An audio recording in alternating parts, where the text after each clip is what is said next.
Hello guys, मैं नरवीर एक बार फिर से आपके अपने चैनल नरवीर स्टडी क्लास में स्वागत करता हूं। नए सेशन के साथ हाजिर हुए हैं। आज का जो सेशन में हम करेंगे जो टेस्ट नंबर 8 और टेस्ट नंबर 9 के सॉल्यूशन के लिए हाजिर हुए हैं। तो सबसे पहले हम देखते हैं टेस्ट नंबर 8 का सॉल्यूशन देखते हैं। और पहला क्वेश्चन आपने देखा कि कन्वर्ट करना है आपको क्या करना है, कन्वर्ट डेसिमल नंबर को हेक्साडेसिमल नंबर के रूप में कन्वर्ट करना है। अब जो दशमलव संख्या को हेक्सा दशमलव संख्या में बदलना है, तो आपको बताया गया था इस प्रकार के क्वेश्चन को किस प्रकार से हल करते हैं वो मैं आपको बता देता हूं। लास्ट टाइम में इसके सेशन से रिलेटेड हेक्साडेसिमल नंबर सिस्टम का सेशन देख सकते हैं आप ज़्यादा डिटेल में पढ़ने के लिए। तो आपको बताया गया था कि अगर ऐसा क्वेश्चन आ जाता है तो उसको 16 से कॉन्टीन्यूअस यानी सक्सेसफुली डिवीजन करते हैं। तो 16 से भाग करेंगे तो आपने देखा 16 छिक्की 96, एक बचेगा उतारा 0, फिर भाग नहीं जाएगा 0 लगा दिया जाएगा भागफल में क्वोशेंट में, फिर 3 को उतारा जाएगा 103 बन जाएगा 103, फिर 16 छिक्की 96 फिर जाएगा 103 में 196 घटाएंगे तो कितना बचेगा 7 बचेगा। आगे बढ़ेंगे, फिर 16 से डिवाइड करना है आपको। 16 × 48 क्योंकि 16 चौका 64 ज़्यादा जाएगा। 16 × 48 कितना बचा 12 बचा उतारा 6। अब 16 साती 112 होता है, 16 8 128 होता है, तो 16 साती 112 और 112 जब 126 में से 112 घटाया जाता है तो 14 बचता है। फिर 16 से भाग करते हैं, 16 दूनी 32 जाता है, रिमाइंडर 5 बच जाता है। रिमाइंडर कितना बचता है 5। तो आप बढ़ेंगे इस तरफ से इधर से इधर तो लिखेंगे 2 5। आप 14 को ई लिखते हैं, 14 को क्या लिखते हैं ई, और 7 और बीच में नीचे क्या लिख देंगे 16।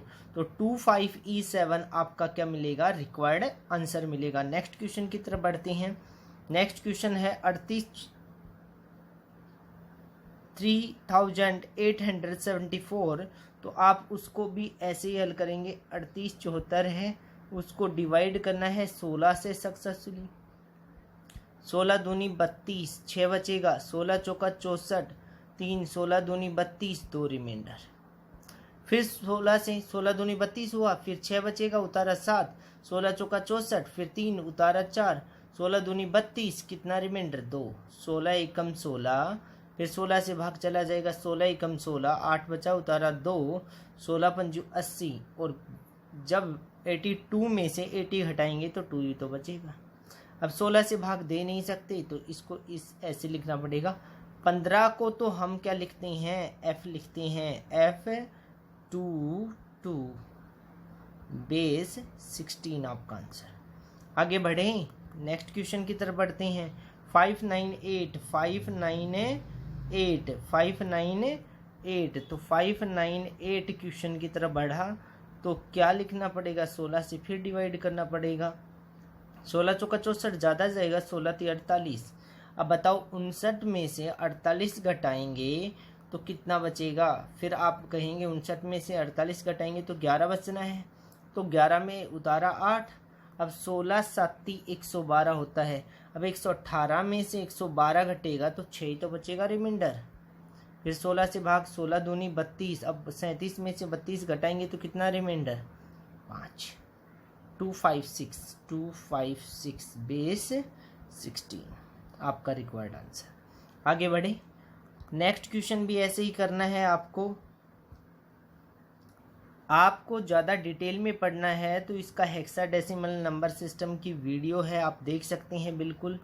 उससे आप अच्छे से समझ पाएंगे कि जो A है, B है, C है, हम 10 को तो A लिखते हैं, 10 को तो A लिखते हैं, 11 को B लिखते हैं, 12 को C लिखते हैं, 13 को D लिखते हैं, 14 को E लिखते हैं और 15 को F लिखते हैं। अब 16 से भाग देते हैं कंटिन्यू। 16 दूनी 32, 5 बचेगा उतारा 4, 16 × 48, फिर 6 बचेगा उतारा 8, 16 चौका 64, रिमाइंडर कितना बच गया 16 चौका 64 आ गया। 64 में 68 में 64 घटाएंगे तो 4 रिमाइंडर बचेगा। फिर 16 से भाग देंगे, 16 दूनी 16 एकम 16, कितना बच गया 74। फिर हमने 16 चौका 64 किया, 16 चौका 64 किया तो हमने देखा 74 में 64 घटाएंगे तो कितना बचेगा 10। अब तो भाग जाएगा नहीं, अब भाग नहीं जाएगा तो क्या लिखना पड़ेगा, इधर से इधर। 14 को तो लिखते हैं ई, 10 को लिखते हैं ए, तो हम लिखेंगे EA4 बेस 16 आपका आंसर। नेक्स्ट क्वेश्चन की तरफ बढ़ते हैं। क्वेश्चन नंबर डी भी कंप्लीट हो चुका है।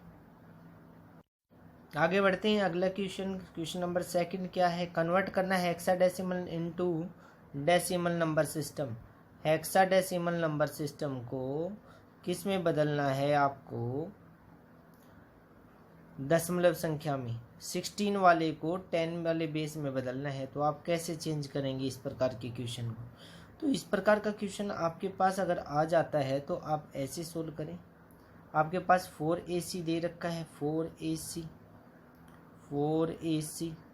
1 मिनट हटा देते हैं इसको, स्क्रीन से थोड़ा नीचे कर देते हैं। 4AC दे रखा है तो 4 लिखो, फिर A लिखो, फिर C लिखो। अब आप सभी को पता है 4 को तो 4 लिखा जाता है, A को 10 लिखा जाता है, C को क्या लिखा जाता है 12 लिखा जाता है। क्योंकि A को 10 लिखा जाता है, B को 11 और C को 12 लिखा जाता है। तो आपको बताया था कि इसको इधर मूव करवाना है। आप कहेंगे 16 की पावर 0, 16 की पावर 1, अच्छे से समझा देता हूँ फिर डायरेक्ट करवाऊंगा अगला क्वेश्चन। 16 की पावर 2, तो आप कहेंगे 16 की 0 तो 1 होता है, 1 को अगर 12 से गुना किया जाए तो 12 ही आएगा। 16 को 10 से गुना किया जाए तो 160 आएगा। 16 की पावर 2 256, 256 को 4 से गुना किया जाए तो 1024 आएगा। 1024 में 160 जोड़ेंगे और 12 जोड़ेंगे, आपका आंसर मिल जाएगा।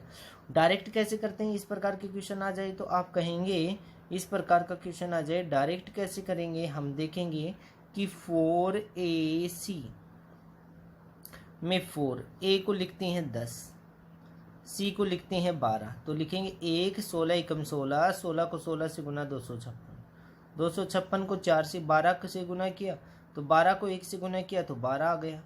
16 को 10 से गुना किया तो 160 आ गया, ये 12 आ गया, ये 160 आ गया। अब 256 को 4 से गुना किया तो 1024 आ गया। तो आप जोड़ेंगे 1024, 160 और 12 जोड़ देंगे, आपका आंसर मिल जाएगा 4 और 2 6, 6 2 8 और 1 9, 1 1196 आपका आंसर 1196। डायरेक्ट कर सकते थे 1024 आप डायरेक्ट ऐसे कर सकते थे कि 1 16 256, 12 एकम 12, 16 को 10 से गुना 160, 256 को 4 से गुना 1024। 1024 में 100 जोड़ेंगे तो 1124, 1124 में 60 जोड़ेंगे तो 1184, 1184 में 12 जोड़ेंगे तो 1196 आंसर। आगे बढ़ते हैं क्वेश्चन नंबर बी की तरफ। क्वेश्चन नंबर सेकंड का बी पार्ट है, उसमें है कि 1AB, 1AB।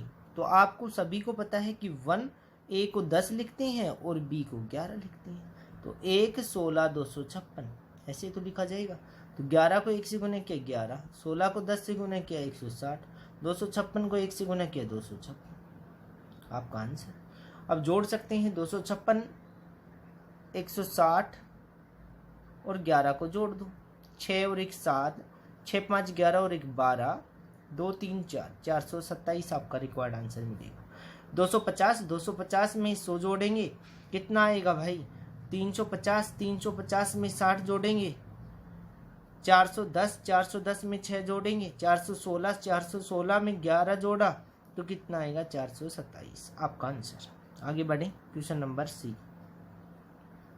Question number C, अब क्वेश्चन नंबर सी क्या है, क्वेश्चन नंबर सी क्या है, क्वेश्चन नंबर सी क्या है। क्वेश्चन नंबर सी में आप देखेंगे कि क्वेश्चन नंबर सी है वो रिलेटेड है 5AE, 5AE।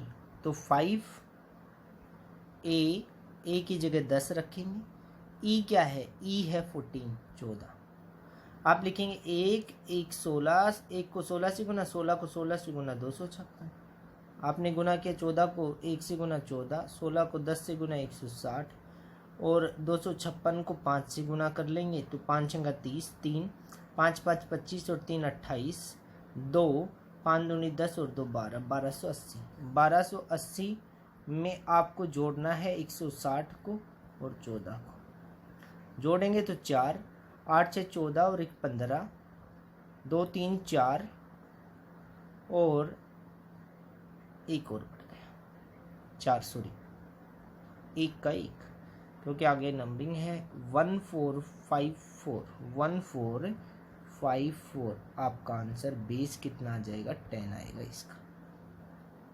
समझ गई? बोलो 1280, 1280 में 100 जोड़ेंगे तो 1380, 1380 में 60 और जोड़ेंगे 1440 आ जाएगा, 1440 में 14 और जोड़ दिया 1454।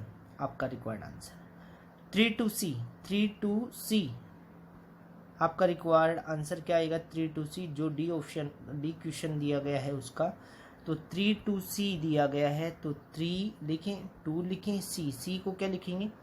10 11 12, सी को लिखेंगे 12, तो आप 1 16 256, फिर आप गुना कर लेंगे 12 16 दूनी 32, 256 से गुना और करेंगे कितना आ जाएगा? फिर आगे बढ़ेंगे 16 दूनी 32, अब 3 से गुना और कर देंगे, 3 6 18, 1 3 5 15 और 1 16, 1 3 दूनी 6 और 1 7, 768। 768 में आपको जोड़ना है 32 और 12, तो आप कहेंगे 8 2 10 और 2 12, 1 6 3 9 और 1 10 और 11, 1 3 और 1 यहाँ पर 7, 6 3 9 यहाँ पर 8 2 10 और 2 12, 1 6 3 9 और 1 10 और 11 और 7 और 1 8, 812 आपका रिक्वायर्ड आंसर मिल जाएगा। 768 में 32 जोड़ दिया गया, 800 हो जाएगा, 800 में 12 जोड़ा तो 812 आपका रिक्वायर्ड आंसर मिल जाएगा आपको। बोलो आगे बढ़ें। ये क्वेश्चन समझ में आ गया होगा। नेक्स्ट क्वेश्चन की तरफ, तो 812 बेस 10 बन जाएगा आपका रिक्वायर्ड आंसर। आगे क्वेश्चन नंबर हम बढ़ते हैं 3rd पर। क्या है? हेक्साडेसिमल नंबर को किस में बदलना है? आप क्वेश्चन पढ़े एक बार। हेक्साडेसिमल नंबर को बाइनरी नंबर में बदलना है, यानी हेक्सा दशमलव संख्या को द्विआधारी संख्या में बदलना है। तो बहुत ही आसान क्वेश्चन है, दिया गया है आपको। तो क्वेश्चन नंबर फर्स्ट पार्ट की बात करते हैं। 8AC AD sorry. तो आप सभी को पता है 8 को तो 8 लिखते हैं, A को 10 लिखते हैं, D को लिखते हैं, वो लिखते हैं 13। तो कैसे करेंगे सोल्व? आपको हमेशा बताया गया है कि जब भी हेक्साडेसिमल संख्या की बात की जाती है तो इसमें आपको 4 नंबरिंग ली जाती है। कितनी नंबरिंग ली जाती है? 4 नंबरिंग, और बाइनरी नंबर के रूप में वो 104 में होनी चाहिए। कैसे? 8 की कैसे होती है? हमेशा यह ध्यान रखें कि 1 2 4 8 यूज करेंगे आप। 1 2 4 8 यूज करेंगे। तो बताओ 8 कैसे बनता है? आप कहेंगे 8 तो यहाँ पर बनता है, 8 में 0 + 0 + 0 जोड़ देंगे तो 8 ही बनेगा। तो आप कहेंगे 8 बनने के लिए यहाँ भी 0 होना चाहिए, यहाँ भी 0 होना चाहिए, यहाँ भी 0, मगर यहाँ पर 1 होना चाहिए। तो 8 के लिए लिखेंगे हम 1000। 10 के लिए 10 कैसे बनता है? आप कहेंगे 10 तो बनने के लिए 8 और 2 10 होना चाहिए, 8 और 2 10 बनना चाहिए। तो ये 0, इसका मतलब 8 और 10 मैं लिखूंगा यहाँ पर, 1 2 4 1 2 4 1 2 4 लिख दिया गया। तो मैं लिखूंगा 8 और 2 10, तो ये बनता है, तो यहाँ 1 यहाँ 1, बाकी जगह 0। तो आप लिखेंगे 10 10, 10 को 10 10 लिखेंगे। 13 बनने के लिए क्या चाहिए? आप कहेंगे 13 बनने के लिए 8 और 2 10 और 1 11, 8 2 10 और 1 11, मतलब यहाँ पर 0 बनना चाहिए। तो आप कहेंगे 8 और 2 10 और 1 11, तो आप कहेंगे यहाँ भी 1 यहाँ भी 1 यहाँ 1 और यहाँ 0, तो आप कहेंगे 1011 आपका आंसर, और बेस 2 जो क्वेश्चन नंबर ए का आंसर होगा। नेक्स्ट क्वेश्चन की तरफ बढ़ते हैं। क्वेश्चन नंबर बी की तरफ बढ़ते हैं। आपके पास क्वेश्चन नंबर बी 39F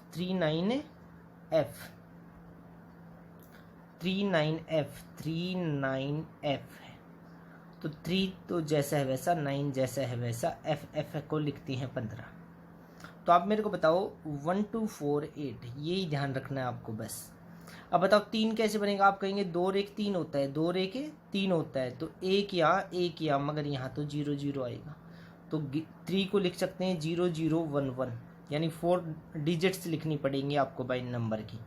9 कैसे बनता है, आप कहेंगे 9 तो 8 और 1 9 बनता है, 8 और 1 9 बनता है, मतलब यहाँ भी 1 यहाँ भी 1, बाकी जगह 0 0, तो आप कहेंगे 1 1 1 0 0 1।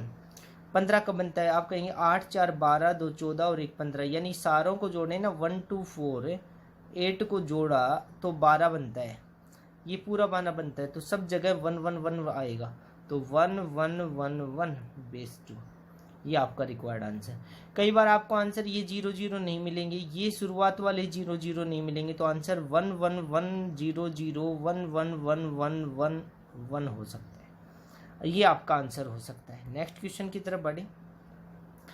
नेक्स्ट क्वेश्चन क्या है, 3AB 3AB 3AB मतलब है 3A को 10 लिखते हैं, B को 11, तो आप वही यूज करेंगे 1248 1248।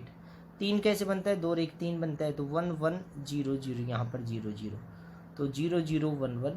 10 कैसे बनता है, आप कहेंगे 8 और 2 10 बनता है, तो मतलब यहाँ पर भी 1 आ सकता है, यहाँ पर भी 1, बाकी जगह 0, तो 10 10 की यूज करेंगे। 11 कैसे बन सकता है, आप कहेंगे 1 2 4 8, 11 बनता है, 8 2 10 और 1 11, यानी इनकी जगह तो 1 आएगा और बाकी जगह 0, तो आपका आंसर होगा 1 0 1 1 बेस 2। तो आपको कई बार तो ये आंसर मिल जाएगा, 0 0 ना भी मिले आपको तो ये आंसर मिलेगा आपको। आगे बढ़े आगे बढ़ते हैं। अगला क्वेश्चन 3AB वाला भी हो गया, सी क्वेश्चन भी, ऑप्शन भी हो गए, उसका आंसर भी आ चुका है। डी का 2AF 2 का 2, A का 10, F का 15। तो देखो 1248 तो 2 यहाँ है, तो 2 तो यहीं बनेगा, तो 2 यहीं बनेगा, तो यहाँ 1 आ सकता है, यहाँ 0 0 0। अब 10 कैसे बनता है, आप कहेंगे 8 और 2 10 होता है, तो यहाँ तो 1 हो सकता है, बाकी जगह यहाँ भी 0 होगा और यहाँ भी क्या होगा 0, तो 10 10 लिख सकते हैं, तो 0 0 1 0, 2 को तो 1 0 1 0, 10 को 15 को क्या लिख सकते हैं, 15 को 1 2 4 8, तो आप कहेंगे 8 4 12 2 14 और 1 15, सारों को जोड़ते हैं तब 15 बनता है, तो यहाँ भी 1 यहाँ भी 1 यहाँ भी 1 यहाँ भी 1 1 1 1, यानी जो नंबर इंक्लूड होता है उस नंबर को बनाने के लिए वो तो क्या होता है, वो तो हमेशा इस बात का ध्यान रखें कि जो नंबर इंक्लूड होता है, मतलब जैसे 8 में 4 जोड़ा 12 बना, 2 जोड़ा 14 बना, 1 जोड़ा 15, तो सारे के सारे नंबर इंक्लूड हो रहे हैं, तो 1 1 1 1 आएगा उनकी जगह। और अगर मान लो हम बनाना चाहते हैं, हमने 10 बनाना है, तो 1 2 4 8 से 10 कैसे बनेगा, आप कहेंगे 8 और 2 10 बनता है, तो यहाँ पर तो 1 यहाँ पर 1, ये इंक्लूड हो रहे हैं इसमें, जो इंक्लूड नहीं हो रहा वहाँ 0 लगा देंगे। आगे बढ़ें, बोलो आंसर आ चुका है डी ऑप्शन क्वेश्चन नंबर का, क्वेश्चन नंबर 3 की डी ऑप्शन। आगे बढ़े, नेक्स्ट क्वेश्चन की तरफ बढ़ते हैं। नेक्स्ट क्वेश्चन क्या है, question number 4, hexa binary number को हेक्साडेसिमल नंबर में बदलना है। तो मैंने आपको बताया कि 4 4 का पेयर बनाना है, 4 4 का, ये 4 का पेयर, ये फिर 4 का पेयर, फिर ये 4 का पेयर। अब देखो आप कहेंगे 1 1 0 1 को सोल्व करो, कैसे करेंगे, 1 2 4 8 ये यूज करेंगे, 1 2 4 8, यानी ये तो कैंसिल हो गए, ये तो 0 ही बना देगा। 8 एकम 8, एक बार बिल्कुल आसानी से बताता हूँ, 4 एकम 4, 1 एकम 1, तो 8 4 12 और 1 13, यानी इसकी जगह तो आएगा 13। और 13 को हम क्या लिखते हैं, 13 को नहीं लिखा जाता, 13 नहीं लिखा जाता, 10 को ए लिखते हैं, 11 को बी लिखते हैं, 12 को सी लिखते हैं, 13 को डी लिखते हैं, तो इसको क्या लिखा जाएगा, डी लिखा जाएगा, डी।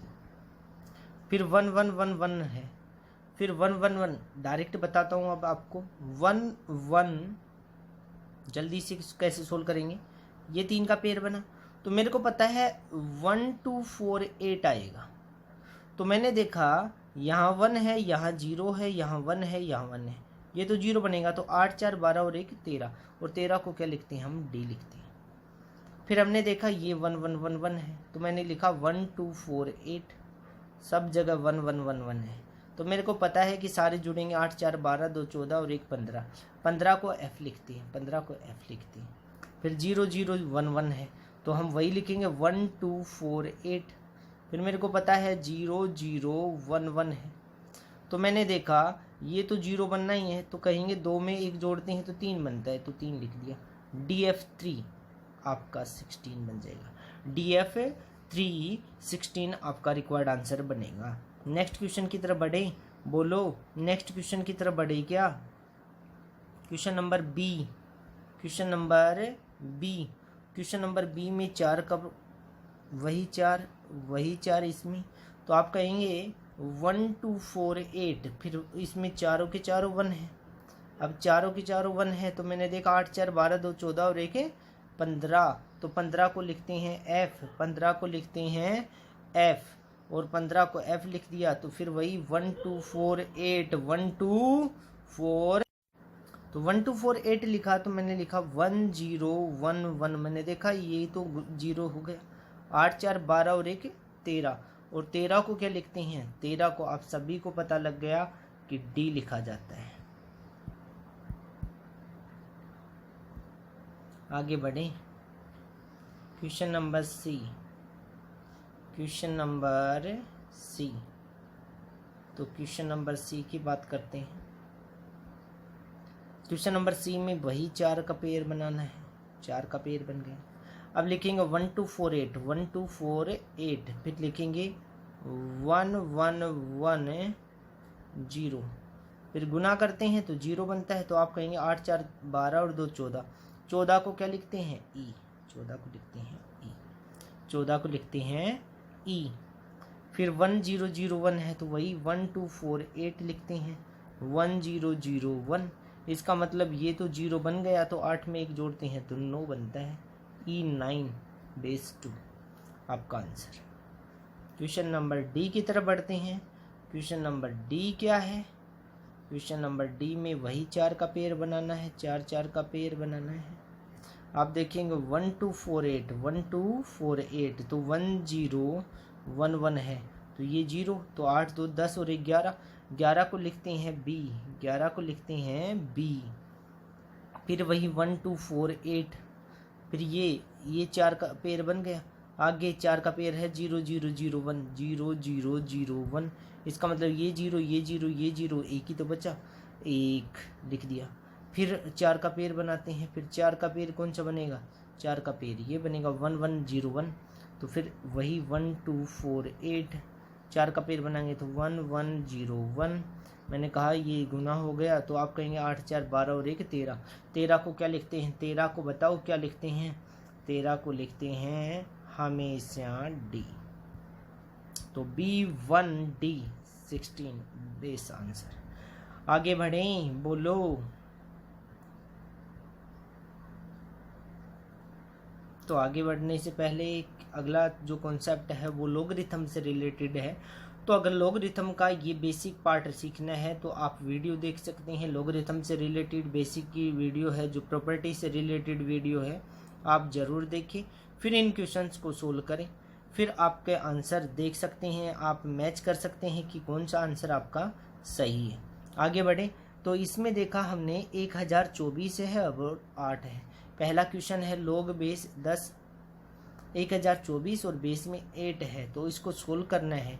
तो इस प्रकार का क्वेश्चन अगर आपके पास आ भी जाता है तो किस प्रकार से लेते हैं इसको? आप कहेंगे लॉग 1024 को मैं लिख सकता हूँ 2 की पावर 10। आपने 8 को लिखा 2 की पावर 3। देखो डायरेक्ट आंसर निकालने का तरीका बताता हूँ। मैं इसको लिख सकता हूँ 10 जो पावर है, क्योंकि ये बेस भी सेम ये बेस भी सेम, तो 10 बटे ये कितना 3 आपका आंसर। ये बिल्कुल सीधा, बिल्कुल शॉर्ट ट्रिक से आंसर बता दिया है आपको। इसमें कौन सी प्रॉपर्टी लगती है वो आपको डिस्कस करवा रखा है, आप उसमें देख सकते हैं। डायरेक्ट आंसर करना बताया है, 2 की पावर 10 बनेगा 1024, तो 8 को 2 की पावर 3 लिखते हैं, तो बेस ये भी सेम ये भी सेम, तो 10 बटा 3 आपका रिक्वायर्ड आंसर। आगे बढ़ते हैं, क्वेश्चन नंबर सेकंड क्या है?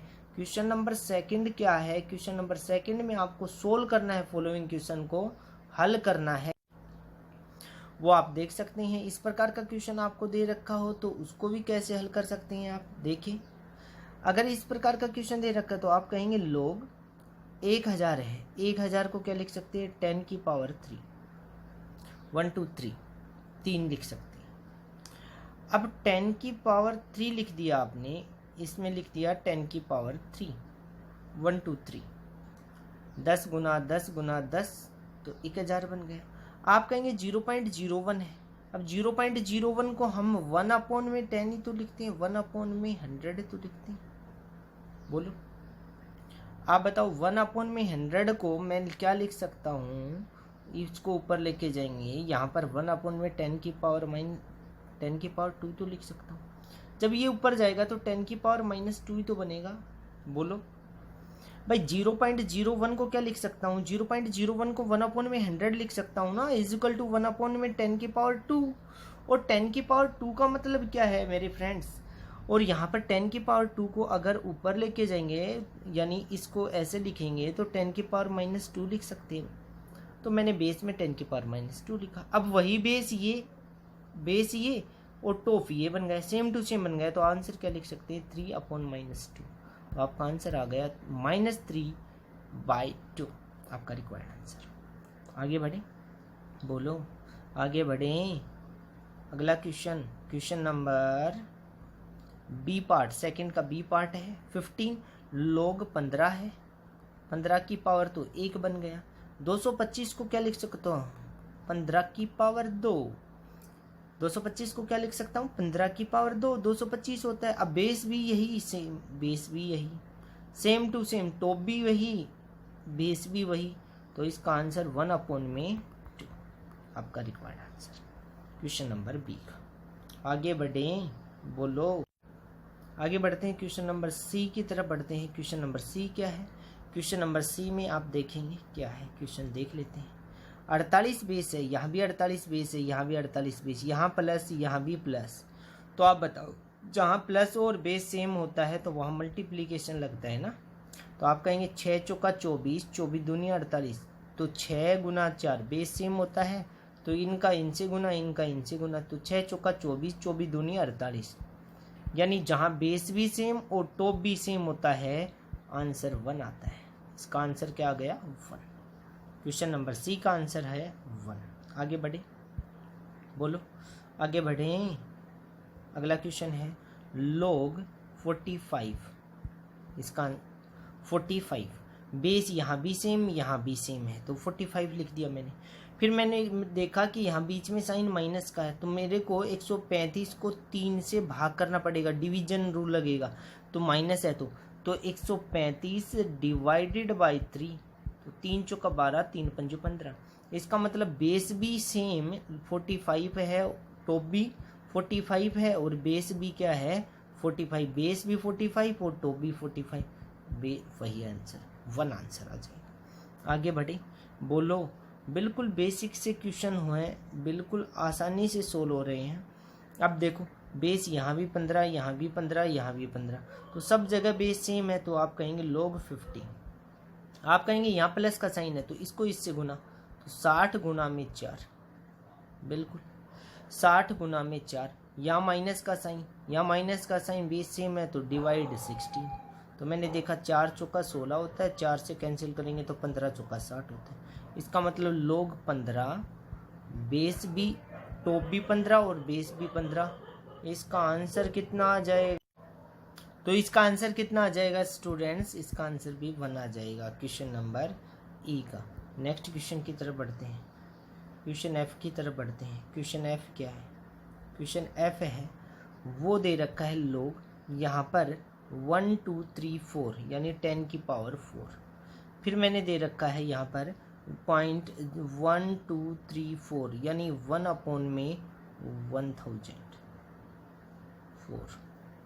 10,000 सॉरी, 1 2 3 4, 2 2 4, यहाँ पर भी 1 में 10 की पावर क्या लिख सकते हैं, 4 लिख सकते हैं, क्योंकि अगर 10 मल्टीप्लाई 10 मल्टीप्लाई 10 मल्टीप्लाई 10 होता है तभी तो 1 2 3 4 जीरो आते हैं।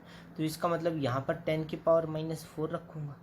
तो यहाँ पर 10 की पावर -4 है बेस में, मैंने बताया था यहाँ भी सेम यहाँ भी सेम। तो 4 पावर इसकी है और इसकी भी -4 पावर है। तो इसका आंसर कितना आ जाएगा, -1। आंसर कितना आ जाएगा एफ क्वेश्चन का, -1। आगे बढ़े, क्वेश्चन नंबर जी की बात करते हैं। लोग 27 को क्या लिख सकता हूँ, 3 की पावर 3। 243 को 3 की पावर 5 लिख सकता हूँ। अब बेस भी ये है, टॉप भी ये है, सेम टू सेम है। तो मैं क्या लिखूँगा, इसकी पावर डिवाइड इसकी पावर 3/5। ये आप प्रॉपर्टी में देखेंगे कि ऐसा क्यों किया जाता है, ऐसा क्यों पॉसिबल है, वो प्रॉपर्टी में देखेंगे आप। आगे देखें, एक बार लास्ट में मैं बता भी देता हूँ प्रॉपर्टी, ऐसी प्रॉपर्टी क्या है, ऐसी प्रॉपर्टी कौन सी होती है। देखो, लोग अगर a की पावर m है और a की पावर n है तो हम इसको log a यहाँ पर a की पावर m के रूप में डिवाइड log ऑफ a की पावर n लिख सकते हैं।